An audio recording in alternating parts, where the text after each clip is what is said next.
بالله من الشيطان الرجيم నేను శైతాన్ నుండి అల్లాహ్ వద్ద శరణు వేడుకుంటున్నాను.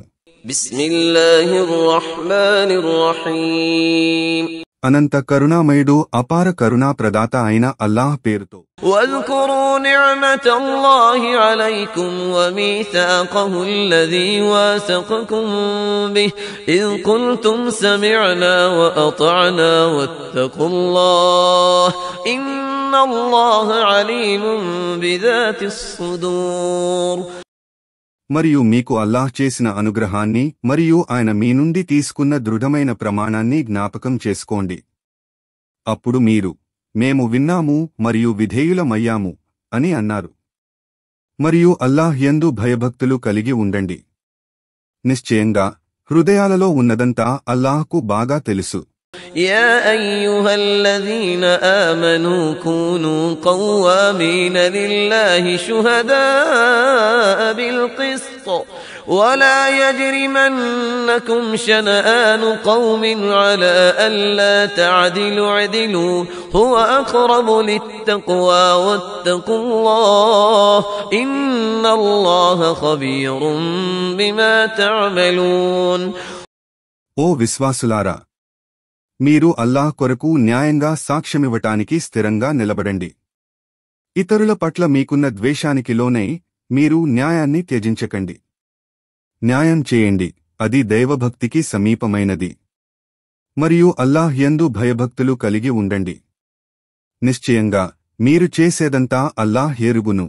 وعد الله الذين آمنوا وعملوا الصالحات لهم مغفرة وأجر عظيم. మరియు విశ్వసించి సత్కార్యాలు చేసేవారికి క్షమాపణ మరియు గొప్ప ప్రతిఫలం ఉన్నాయని అల్లాహ్ వాగ్దానం చేశాడు. والذين كفروا وكذبوا بآياتنا أولئك أصحاب الجحيم. మరియు ఎవరైతే సత్యతిరస్కారానికి పాల్పడి మా సూచనలను అబద్ధాలని తిరస్కరిస్తారో అలాంటి వారు భగభగ మండే నరకాగ్ని వాసులవుతారు. يا أيها الذين آمنوا اذكروا نعمة الله عليكم إذ هم قوم أن يبسطوا إليكم أيديهم فكف أيديهم عنكم واتقوا الله وعلى الله فليتوكل المؤمنون. ఓ విశ్వాసులారా, ఒక జాతివారు మీకు హాని చేయ సంకల్పించి తమ చేతులను మీ వైపునకు చాచినప్పుడు అల్లాహ్ వారి చేతులను మీ నుండి తొలగించి మీకు చేసిన అనుగ్రహాన్ని జ్ఞప్తికి తెచ్చుకోండి. అల్లాహ్ యందు భయభక్తులు కలిగి ఉండండి. మరియు విశ్వాసులు అల్లాహ్ పైననే నమ్మకం ఉంచుకుంటారు. ولقد أخذ الله ميثاق بني إسرائيل وبعثنا منهم 12 نقيبا وقال الله إني معكم لئن أقمتم الصلاة وآتيتم الزكاة وآمنتم برسلي وعزرتموهم وأقرضتم الله قرضا حسنا لأكفرن عنكم سيئاتكم ولأدخلنكم جنات تجري من تحتها الأنهار فمن كفر بعد ذلك منكم فقد ضل سواء السبيل. మరియు వాస్తవానికి అల్లాహ్ ఇశ్రాయిలు సంతతి వారి నుండి దృఢమైన ప్రమాణాన్ని తీసుకున్నాడు. మరియు మేము వారిలో నుండి 12 మందిని కనాన్కు పోవటానికి నాయకులుగా నియమించాము. మరియు అల్లాహ్ వారితో ఇలా అన్నాడు, ఒకవేళ మీరు నమాజ్ స్థిరంగా సలుపుతూ విధిదానం జకాత్ చెల్లిస్తూ మరియు నా ప్రవక్తలను విశ్వసించి వారికి తోడ్పడుతూ అల్లాహ్కు మంచి రుణాన్ని ఇస్తూ ఉంటే నిశ్చయంగా నేను మీకు తోడుగా ఉంటాను. మరియు నిశ్చయంగా నేను మీ నుండి మీ పాపాలను తొలగిస్తాను మరియు నిశ్చయంగా మిమ్మల్ని క్రింద కాలువలు ప్రవహించే స్వర్గవనాలలో ప్రవేశింపజేస్తాను.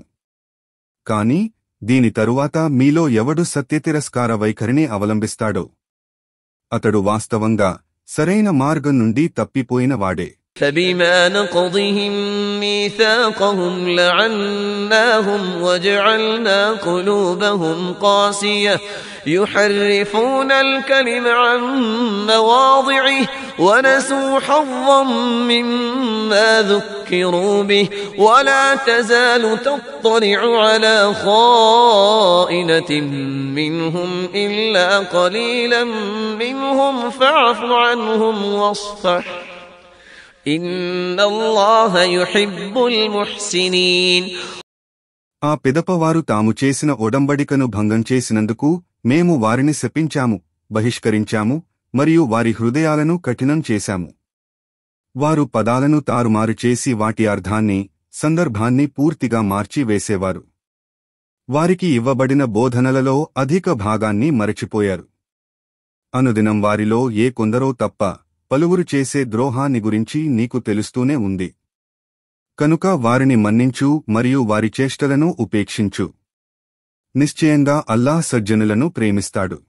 ومن الذين قالوا إنا نصارى أخذنا ميثاقهم فنسوا حظا مما ذكروا به فأغرينا بينهم العداوة والبغضاء إلى يوم القيامة وسوف ينبئهم الله بما كانوا يصنعون.